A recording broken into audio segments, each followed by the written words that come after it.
Hi Dan, how you doing, mate? Cool. Well, I've got some news. I've got some good news and I've got some bad news. The good news is we've won the vote for the graduation speech, so that's excellent. Mm. The bad news is that you're going to have to stop playing Warzone long enough for us to actually write it. Well, how long is it going to take? I'm a bit busy. The people are calling for us, Dan. You're right. The people want what the people want. But I think we're going to need some help. Help? We've never needed help before. Why? You're right. But we're not exactly representative of the year group, are we? You are right. Not everyone's very short and has a dodgy beard. Exactly.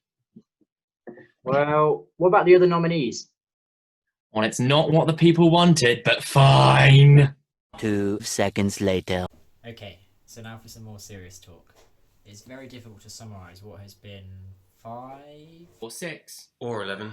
years at BSMS. But if we're to summarise things more quickly, this is what we've achieved as a group. 4 annual balls, 5 Year 5 coordinators, 12 KTs. 14 nationalities, 42 BSMS societies and sports teams, 122 graduates, 145 emails to Louise just in the month of March about how COVID-19 would affect finals. 159 weeks of placement, 246 CIDs submitted, 1,016 OSCE station finals, 1,761 days as a BSMS student if you started in 2015. 2,126 days as a BSMS student if you started in 2014. a total of 27,280 KT finals questions. a collective of £5,804,550 spent on our education. absolutely zero knowledge retained from any Phase 1 lecture. But where's the fun in going through things so quickly? Let's slow it down and rewind all the way back to where it all started. And what better place to begin than with Freshers Week? Wait, are we talking about my Freshers Week?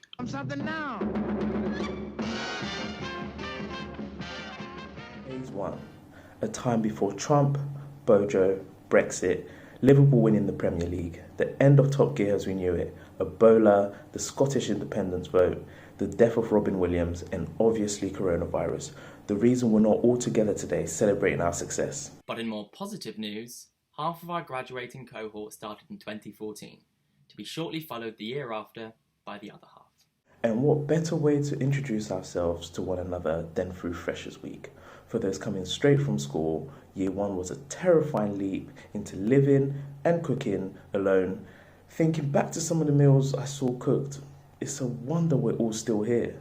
And some of those friendships we made during that first week continue to be the closest and most personal friendships we have and will continue to have. It was then that we also met our first patients, our cadavers, and will forever be thankful for the opportunity that they provided us. Now is the perfect time to look back at some of the academics and clinicians who helped us so much at the very beginning of our careers, shaping and moulding us into the holistic and well-rounded doctors we have all become, or at the very least aim to be. We know we can't mention everyone, but from Claire Smith and Andrew Dilly to Ricardo Governo and Lisa Mullen, every single member of staff epitomised what BSMS claimed to be: inclusive, friendly and approachable, with Liz Kay as the ever-watchful matriarch. BSMS has never felt like a school, but always a family, except during those phase leader forums. And without every member of staff from phase 1, none of us would have felt as comfortable or as welcome as we did. We'd also like to take this time to remember Professor Tony Frew, a man we all remember lecturing us as we sat in the crowd, looking at those graphs, thinking we'd never be clever enough to understand them. Well, we still can't really remember the name of those, so we weren't exactly wrong. That is very true, but a fantastic man nonetheless, and taken too soon. Thank you, Professor Frew. Around this time, a certain dean also had the realisation that the South Coast is better than literally anywhere above the M25 and joined us in Brighton. Some say the dean is a ceremonial position, and mostly you'd be right. But if you've proved anything during your time here, it's that you truly care about this medical school and will fight for us no matter the cost. We remember Professor Reed attending the first winter ball that we had together as a year group, and telling us that he genuinely believed that BSMS is the best medical school in the country. And having lived through it, I think we can all vouch for the same thing. And just like that, 2 years of our lives flew by and we found ourselves in phase 2, actually having to see patients. So, phase 2, where student support becomes the popular hotspot and the place to be, which kicked off with the ACE course, which was arguably the most intense, demanding, comprehensive 4-week holiday that we've ever had.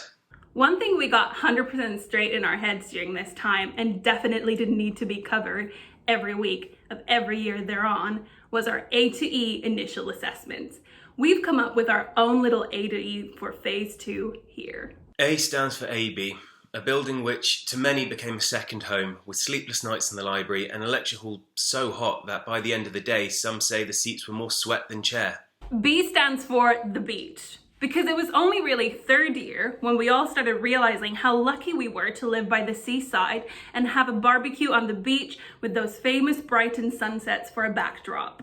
C stands for case-based discussion, because how can we not talk about how fun it was to get grilled in a private room by 2 consultants who more likely than not only really remember you from that ward round where you're feeling slightly ropey for no particular reason. D stands for... Don't ever forget glucose! And E stands for... well, it doesn't really matter, Rob's ruined it anyway. And how could we not mention Tim Shabasu's lectures over the years? Well, it was only really the one lecture though, wasn't it? Just repeated 5 times. But we still paid attention for fear of being picked on. And still not knowing the answer to something that you taught us back in year 1. And yes, before you remind us, we know you have 6 children, studied at Oxford and Harvard, and really, really like haematology at a glance. Thank you, Tim. And thank you, Professor Wright. You're such a huge inspiration, and it's clear to all of us that you have only ever had our best interests at heart. Words cannot describe what you mean to us. And thank you for your revision lectures too, with your message always being, medicine is easy. It's about girth, not length. No, Jack, it was breadth, not depth. Oh, yeah. Well, that too. And all too soon, intercalation was upon us. And... half of us were gone. Our year group changed for good. Old faces were replaced with new ones as some went off seeking a life outside of medicine for a year, and others who decided the growing thousands of pounds worth of debt just wasn't worth it. And then comes 4th year, a marathon year with 40 weeks of placement, which we all definitely attended. It was an odd year. Focusing on those specialties meant at times it felt like we weren't studying medicine at all, particularly on those long journeys up to Brighton General. But 1 IRP, 8 rotations, and 1 set of finals later, it was on to phase 3, a year which, despite all of our hard work and achievements, can only really be remembered for one thing. Coronavirus. Coronavirus. Coronavirus. Coronavirus. Coronavirus. Coronavirus. Coronavirus. Coronavirus. Coronavirus. Coronavirus. Coronavirus. Coronavirus! Go to your exam. Well, don't go to your exam. The exam still must be done. If you can't do your exam, then you must still do your exam. Your exam is tomorrow. Maybe it's last week, but your exam is coming. But if it's outside, don't do it. And if it is, don't use public transport and use a mask. Try and drive because that's better. And if you can't do your exam, make sure the exam is still done. Yes. Now, how could we possibly talk about this year without mentioning coronavirus? Independent GP placements, rotations outside of Brighton, and our final year at BSMS should make up much of our memory of this year. But instead, revising in the midst of a global pandemic will likely be what we remember of 2020 when we look back at it. And you know what? Well done us. Seriously, because we made it this far, and that is feat enough. We've all had different journeys. Some have been linear, and others more complicated. And no one will truly understand what each of us as individuals have gone through to be where we are today. But you do. So just take a moment to breathe all that in. Yes, we're not in the Brighton Dome, but our success remains. We did it. Well done to each and every one of us. We will always be known as the COVID cohort. We took our exams in our stride, and even with all the disruption, we still stand here today as doctors. Well, we sit behind our laptops with our cameras turned off.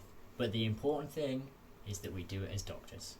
Maybe this is a good time to mention another group of people who helped us manage this feat, the absolute legends in the clinical skills team. We met these beauties in year 3, but Jack and Dan already filled up that section too much, so we bumped them down the pecking order.